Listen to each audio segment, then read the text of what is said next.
नमस्कार साथियों, यहाँ पर हम सतलोक आश्रम बैतूल के अंदर हैं, जहाँ पर कुछ सदग्रंथ रखे गए हैं। आइए जानते हैं यहाँ पर जो श्रद्धालु खड़े हैं इनसे ही जानते हैं यहाँ पर ये क्यों रखे गए हैं। नमस्कार सर। नमस्कार जी। क्या नाम है आपका? मदन पाल दास नाम है हमारा। सर, हम देख रहे हैं यहाँ पर सदग्रंथ रखे गए हैं, इनका उद्देश्य क्या है? सर, हमारे गुरुजी संत रामपाल जी महाराज शास्त्रों के अनुसार भक्ति बताते हैं। तो यहाँ पर जो सभी धर्मों के सभी सदग्रंथ बताए गए हैं, जिनमें से हमारे गुरुजी बताते हैं कि कबीर साहब साक्षात भगवान है। तो सभी ग्रंथों में प्रमाण सहित बताया। यदि कोई श्रद्धालु जो आते हैं और उनके अंदर शंका होती है कि देवी पुराण में कहाँ लिखा है, शिव पुराण में कहाँ लिखा है, गीता जी में कहाँ लिखा है, कुरान में कहाँ लिखा है, तो यहाँ पर उनके लिए उस ग्रंथ को उठाकर उनको दिखाया जाता है और उनका प्रकाशन बताया जाता है। जैसे आप थोड़ा नज़र डालिए, जैसे मार्कंडेय पुराण है, गीता प्रेस गोरखपुर से है, तो इस प्रकार से सारी चीज़ें क्लियर की जाती हैं। सर, हम देखते हैं कि यहाँ पर सदग्रंथ तो रखे गए हैं, लेकिन आप इनको खोल के भी दिखाते हो या फिर इनको बस रखा गया है कि लोगों को दिखे कि इसमें प्रूफ है? नहीं, हम यहाँ पर आप देख सकते हैं सामने सेवा चल रही है। जिनको भी शंका होती है उनके लिए सभी सदग्रंथ खोल के दिखाए जाते हैं। क्या आप एक आध कोई सदग्रंथ हमें दिखाएं कि हमारे दर्शकों को विश्वास हो कि आप वास्तविकता में इनको दिखाते हैं?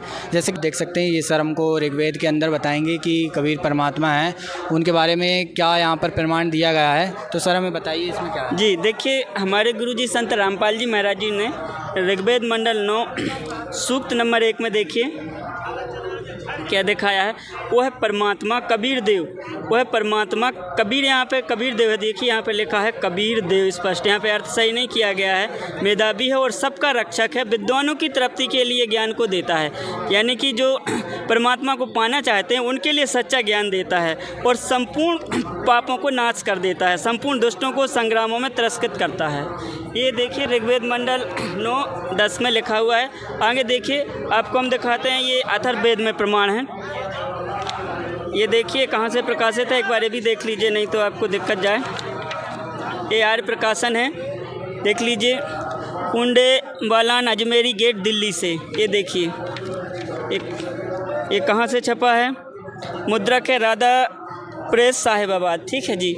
इसमें यहाँ पे देखिए पृष्ठ नंबर 331 पे है, देखिए वह परमात्मा कबीर तू है परमात्मा, तुम सब सुखों के उत्पादक हो, क्योंकि कबीर देव मेधावी अन्नवान सम धारण समर्थ वाला परमेश्वर कभी ना ठगता है। यानी कि इसमें लिखा है कि हे परमेश्वर, आप सब समर्थ हो और अपने भक्तों को सुख देते हो, आप ठगते नहीं हो।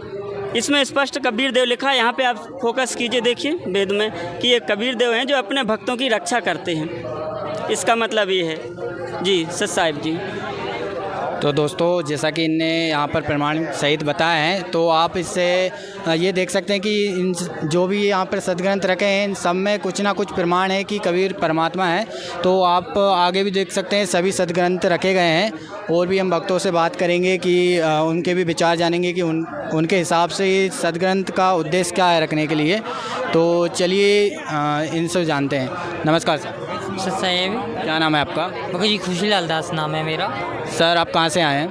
मैं जिला नर्मदापुरम मध्य प्रदेश तहसील पिपरिया से आया हूँ। तो सर ये बताइए कि ये सदग्रंथ क्यों रखे गए हैं? हम देखते हैं कि यहाँ पर ये बताइए आप कौन से धर्म से हैं?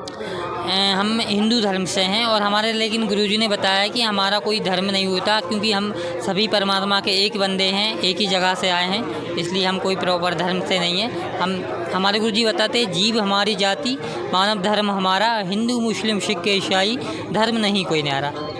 तो सर, हम देख रहे हैं कि आपने बताया हिंदू धर्म जैसा कि, और आप सभी धर्मों के साथ हैं। तो हमें ये बताइए कि ये जो बाइबल रखी गई है और यहाँ पर आगे भी हमने देखा कुरान शरीफ भी रखी गई है, तो आप इन सभी जो सदग्रंथ है सभी धर्मों के, इनसे क्या प्रमाणित करना चाहते हैं कि इनको आपने यहाँ पर रखे हुए हैं?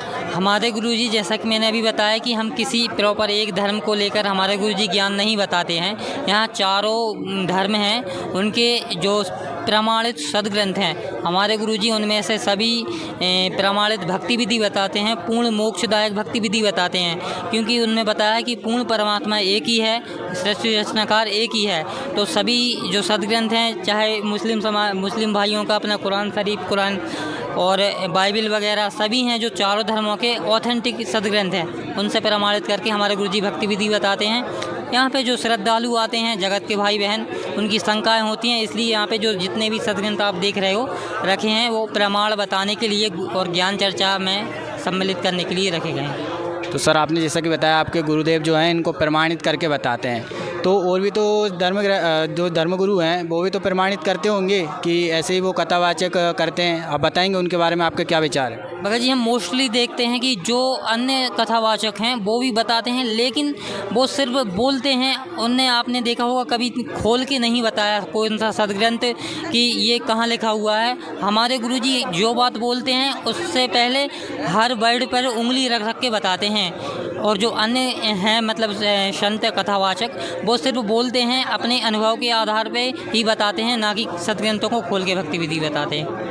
सर हमें बताइए कि हमने एक जगह पैम्पलेट में पढ़ा था कि ब्रह्मा विष्णु महेश इनके भी माता पिता हैं, तो क्या कौन है माता पिता, आप बताएंगे थोड़ा शॉर्ट में? भगत जी, हमारे गुरुजी ने बताया है कि ब्रह्मा विष्णु जी महेश के भी माता पिता हैं, और ये श्री देवी भागवत के स्कंद तीसरे स्कंद में लिखा हुआ है 123 पृष्ठ पे कि ब्रह्मा विष्णु महेश के माता पिता हैं। अगर आपको कोई जानकारी, अधिक जानकारी इनसे रिलेटेड देखना है तो हमारे गुरुजी संत रामपाल जी महाराज का यूट्यूब चैनल है संत रामपाल जी महाराज करके, तो उस पर भी आप जानकारी ले सकते हो, वहाँ से अधिक जानकारी वीडियो देख सकते हो। जी धन्यवाद सर। सच्चाई।